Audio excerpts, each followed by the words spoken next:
So, hello everybody, and I would like to take this opportunity and welcome you today at the Sheldrick Wildlife Trust, Nairobi Nursery.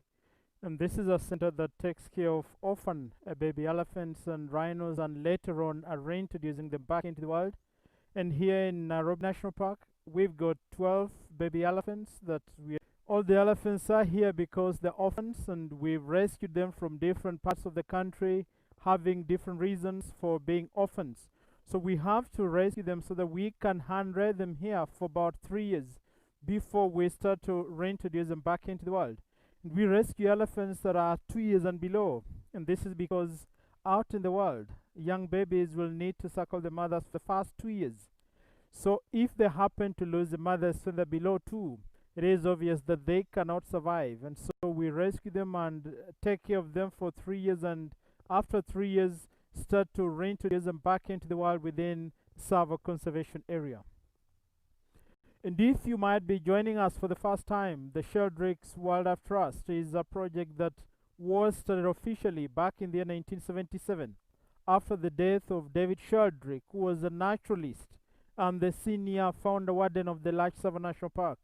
He died in 1977, and the project was started in his memory under the management of the widow, who is now the late Dr. Dame Daphne Sheldrick, who's been running the project since then until 2 years ago when she passed on, leaving the mandate to her daughter Angela Sheldrick, who was running the project together with the mother for about 17 years before the mother passed on. And right now, the project is under the management of Angela Sheldrick. Right inside Nairobi National Park, the elephants go out all day. All the bushes you can see around is part of Nairobi National Park. The elephants will roam out in the day from morning at 6 up to evening at 5 when they come back for bed. And when they're out there, we let them do what they need to do as elephants. We let them behave naturally. We let them browse, we let them play, we let them have a nap if they want. They always have the keepers who will be following them to provide protection whenever needed, or any assistance whenever needed. And that's why they have a natural environment, because we shall be setting them free back into the world after 3 years. When out there, we don't train them on doing anything. The young babies in the nursery will learn from the bigger ones. So that is why we want them to have a natural life, so that when they go to Savo, they find it easier to be interacted in a herd of wild elephants. So welcome, the babies are joining us now, being led by Mukoka, who always likes to be the first one when it's time for feeding. Mukoka is a 2-year-old elephant. He was rescued from northern part of Savo East National Park, an area called Idumba. He was identified by aerial surveillance on patrol, who identified him all alone within the park at a young age of about 7 months, which is not normal and also not safe, because, as I said, young elephants need the mother's milk for the first 2 years. He was only 7 months all alone, and that's why we had to rescue him, because there was no sign of other elephants close to him, which means he was very lucky to be found still alive. Right now, approximately 2 years old. On my left is the youngest we've got in the nursery at the moment, an elephant by the name Naleku, who is 1 year old. And Naleku was rescued from the Masai Mara. Naleku was identified in the company of an auntie who already had her own baby. And Naleku's mother had died from a natural disease, and that's why she was left alone. She was only 6 months old by then. Being in the company of an auntie would have provided her with only protection, but because she was 6 months without teeth to browse, she could not have survived out in the world. She could in the long run have starved to death, and that's why we had to come in and help rescue her at 6 months. Right now, approximately 1 year old.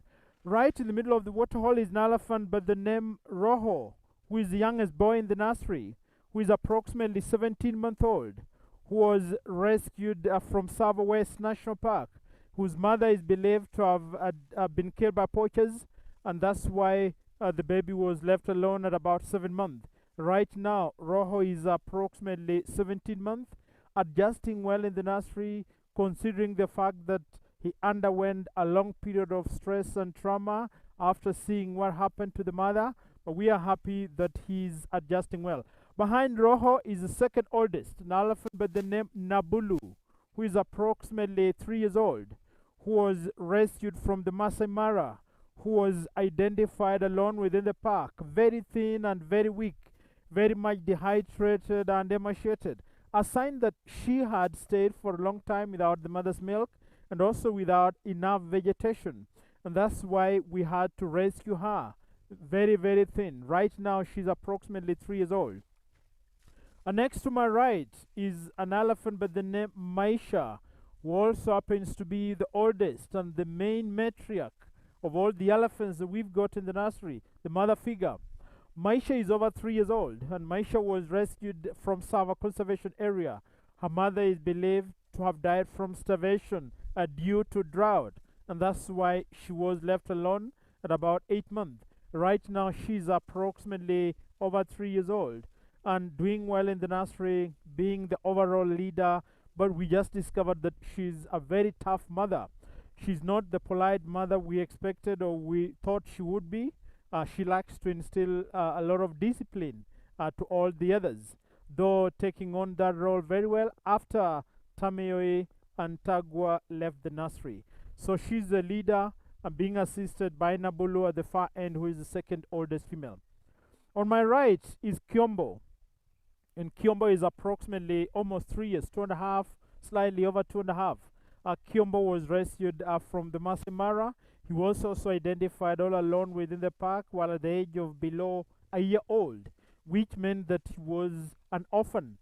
Naturally, elephants will stay in groups and families, and the young babies will need the mother's milk for the first 2 years. That is why it is not normal to find a young baby all alone. One has to be with the mother or the rest of the family members. So Kyombo being found alone meant that he was an orphan, and that's why we rescued him. Right now, approximately over 2.5 years old. The next to me is an elephant by the name Ziwadi, who is approximately 2 years old. And Ziwadi was rescued from the Masai Mara. Ziwadi was identified all alone, suspected to have been abandoned by the rest of her family members for reasons we could not tell by then. And when she came in the nursery, we discovered that she was always going on the opposite direction from the others, or being left behind. And later on, we discovered that she's epileptic. Sometimes she goes into seizures and she's left behind by the rest of the family members. So we suspect that might have been the reason to why she was left behind. We put her on medication when she arrived in the nursery, but right now she's doing all right at approximately 2 years old. Standing next to me is Maktau, who is approximately 2.5 years, second oldest boy, having been rescued from Sava Conservation Area near a place called Maktau, found in our community all alone at the age of about 3 months, which is also not normal and also not safe, because at 3 months one should have been with the mother, and being in a community meant that something wrong has happened and it might have involved human beings, and that's why we suspect he was a victim of human wildlife conflict. On my right is an elephant by the name Kiasa, who is 3 years old, who was rescued from Sava Conservation Area, who is a drought victim. The mother died from starvation due to drought. And right behind me is an elephant by the name Laro, who is approximately 2 years old, who was rescued from the Masai Mara Olara Conservancy and identified alone, suspected to have been separated from her family by human beings, and that's why she was left alone. Right now, approximately 2 years old. On my right, we've got an elephant by the name Naboishu, who is almost 2 years old, who was rescued from the Masai Mara, who's been with us for almost 2 months now, whose mother is believed to have also died from a natural disease. And the latest arrival in the nursery is at the far end, an elephant by the name Olorien. And Olorien is approximately 15 months old. She was rescued from the Masai Mara, identified all alone and observed for some time, hoping to be reunited with the mother or the rest of the family members, something that never happened. And for that period that she was being observed, It was discovered that she was growing thin and weak very fast. That's why a rescue had to be done within the shortest time possible. So far, adjusting well in the nursery at approximately 15 months. You can tell she's still skinny compared to all the others. That's because she had stayed for some time without milk, and at this age, they don't have strong teeth to browse on enough vegetation. They entirely rely on the mother's milk, and that's why she looks skinny compared to the others.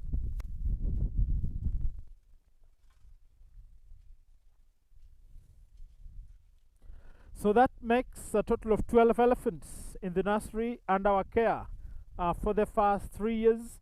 And any time after the age of 3, we start to reintroduce them back into the wild, and will always reintroduce them to serve a conservation area, a process that will take them a minimum of about 5 years. Some will take 6, 7, 8, or even 10 years before they get adopted in a herd of wild elephants. And once adopted, the wild elephants will train them, will protect them, will warn them against human beings. And so in the long run, all these orphans will be as wild as any other elephant out there.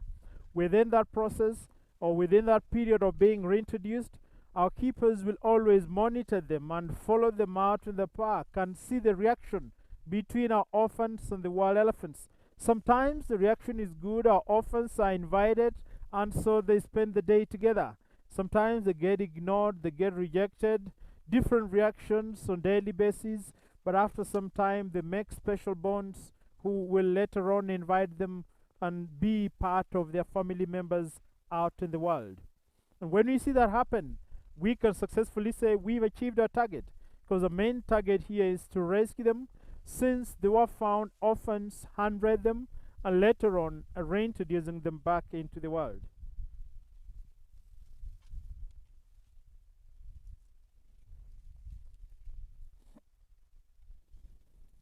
You can see all of them concentrating on feeding on the vegetation. They've been out in the park all day from 6 in the morning and feeding on different types of varieties. But when they come here, they want to feed as well. When elephants are naturally out in the wild, they will feed for between 16 to 18 hours in a day. So the remaining 6 to 8 hours is either sleeping or playing or just relaxing. And that's why even after having lots of different varieties in the park, when they come here, they still concentrate on the vegetation. This is Nabulu here, enjoying the greens.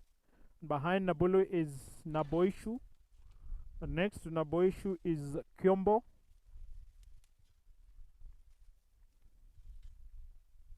You can see how perfect they use their trunk. The trunk is the nose as well as the hand. It helps to pick the food and put in the mouth. They'll also breathe through the trunk. It is very sensitive on an elephant's body. It has got over 40,000 different types of muscles, more muscles than what is found in a human being.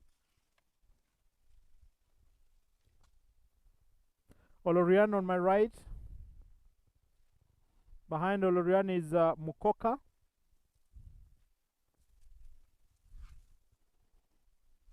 Kiasa coming in the front line, trying to get the bark from the branch. They enjoy that most. And behind Kiasa is Naleku, the youngest in the nursery, who only had a birthday on the 2nd of this month. And behind Naleku is Maisha, and always next to Maisha is Roho, the small one hiding behind. They're all different. We can tell them the different things we look at to tell the differences. For example, the shape of their heads. For example, the wrinkles on the body, the texture of their skin. For example, the size of their trunk, the size of their ears. Some have got little holes in the ears. A few of them have got some marks on the body that we can easily tell, like Mukoka has 2 folded ears.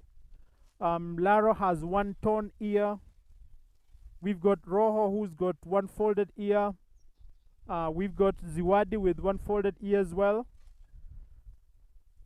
Kiombo has very thick tusks compared to Maktau. Kiasa has a crooked tail. So those are the minor things you look at. Some have got lots of hair compared to the others. So those are some of the things you look at to tell the differences. They might look the same if you are seeing them for the first time, but observing and seeing them every day makes a big difference. Some of them we can tell them from the way they walk, from the way they run, just because we see them every day and we can tell those minor differences. The milk we are feeding the elephants is not an elephant's milk, and this is because it is not very easy to milk a wild elephant and get the real milk. And so we feed them on a human baby formula whose fats have been emulsified to make it easier for these babies to digest. And it took the founder of this place, the late Dr. Dame Daphne Sheldrick, about 28 years to discover that this is the right formula for them. And before that, she used the trial and error method and lost most of the first orphans. Once she pioneered this formula, most orphans have survived and gone back into the world. And that is why it is believed to be close to real mother's milk. Kiasa trying to say hello to me and walking away again.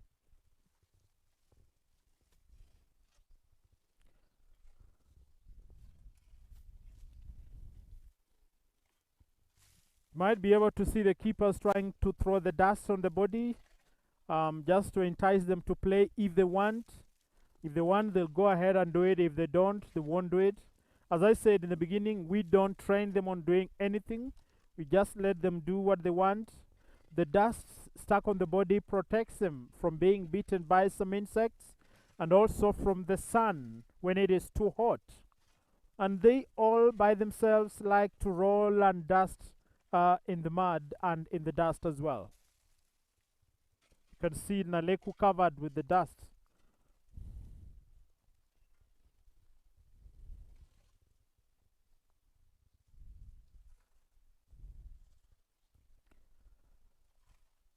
So if you're joining us now, we are at the Sheldrick Wildlife Trust, Nairobi Nursery.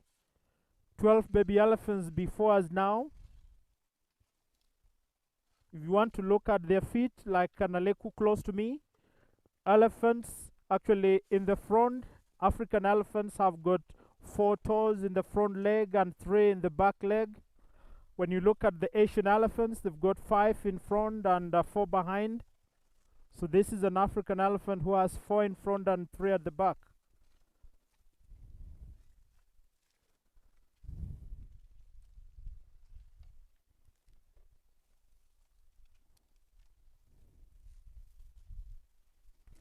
So the Sheldrick Wildlife Trust is not only taking care of baby elephants and rhinos, but we also have other projects that we undertake. For example, we have got mobile veterinary units, we've got anti-poaching teams, we've got a community project, we've got the aerial surveillance, we got the dog unit, and all this is to ensure that all animals are safe out in the park.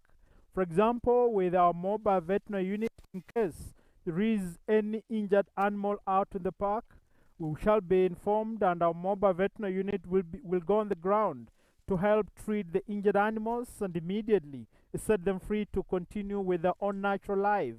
Not only elephants and rhinos, but any animal out within the parks. Our anti-poaching teams will make sure that they put off all the snares from the parks. They'll make sure that there are no poachers out in the parks.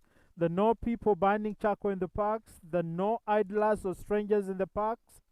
And they will work together with the dog unit, with also aerial surveillance that will patrol. And in case they see any sign of illegality within the park, they'll inform the rangers on the ground who will make a follow-up to find out what is happening.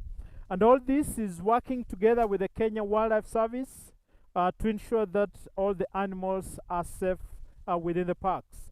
Our community project will go around the communities that are neighboring the park and the reserve, giving them education on how to coexist and stay peacefully neighboring one another with these wild animals, because they encounter them on daily basis, on hourly basis, and so they should be taught on how to behave so that there are no conflicts every now and then. The same community projects will go around the schools that are neighboring the parks and the reserves, educating the children. It is important for the children when they're still young to learn more about conservation and wildlife. They need to know that all animals have the right to life, and these animals need to be protected, need to be cared for. These animals need to be set free in an environment that is natural, and they need to learn how to behave in case they encounter them out in the world or within their communities. So when the children learn all this when they're still young, we believe when they're fully grown, it will be very useful.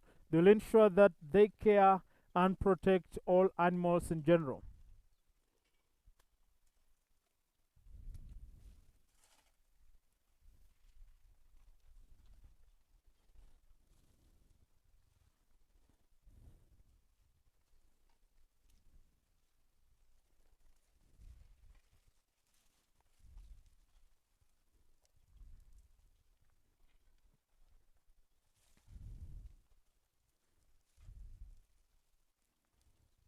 Ziwadi joining the rest of the group at the end. And next to Ziwadi walking away is Maktau. In front of Maktau next to me is Naboishu. And right in the middle is Naleku. We've got Kiasa on my left. Far end on my right is Kiombo. And Mukoka in front of Kiombo, dusting with a different dust pile at the far end.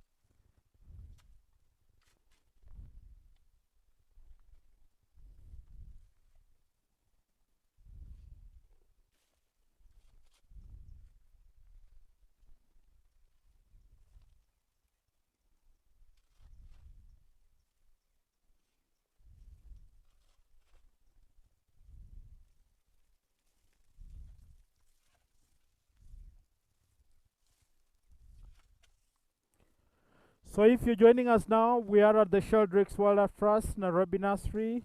12 baby elephants before us now, and our care for 24/7, spending the day within Nairobi National Park all day from 6 in the morning up to 5 in the evening when they come back for bed. Spend the night in the rooms.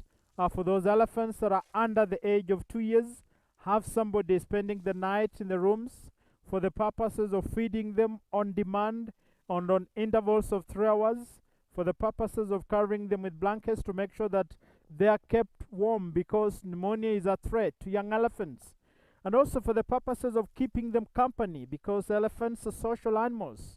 They stay in groups and families. If left alone, they become lonely and can be stressed to death for being left alone. So that is why they need somebody all day and all night in the rooms as well, especially for the young ones at night. And if you want to support the work that is being done by the Sheldrick Wildlife Trust, it is very easy.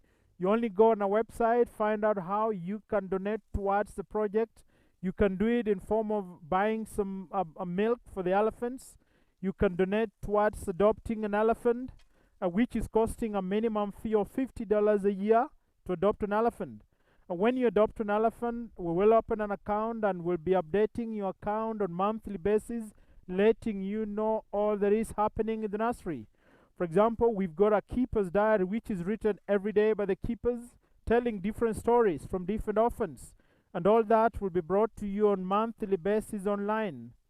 We also will let you know if there are any new rescues. Anything that is happening in the nursery will be updated to you. You also get a watercolor painting that is done by Angela Sheldrick, and you'll get to enjoy any new update that is happening within the foundation.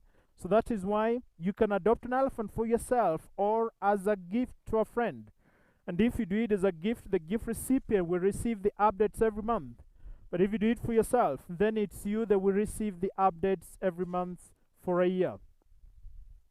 You can also donate towards the other projects that are being done by the Sheldrick Wildlife Trust, because all that is to ensure that all animals are safe within the parks. So you can donate towards our anti-poaching teams, our community projects, our aerial surveillance, our dog unit, because all the money will ensure that the animals are protected out in the parks.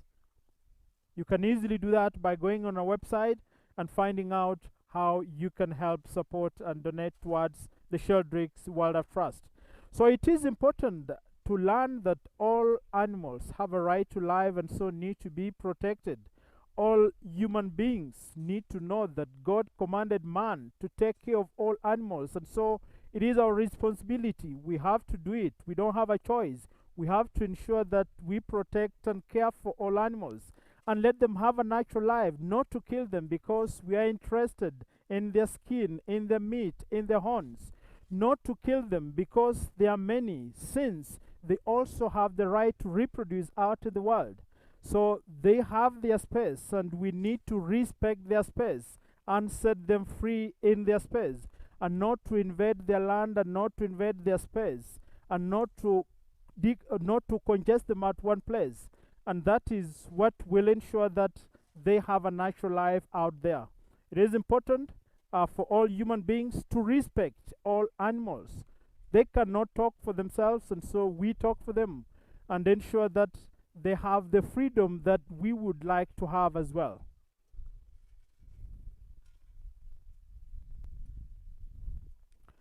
So on that note, I'd like to say thank you very much for joining us for this 3 p.m. milk feed. Thank you very much for supporting us. Those of you who are supporting us, continue doing that. Remember to stay safe as we shall continue to take care of the baby elephants. Thank you and stay safe.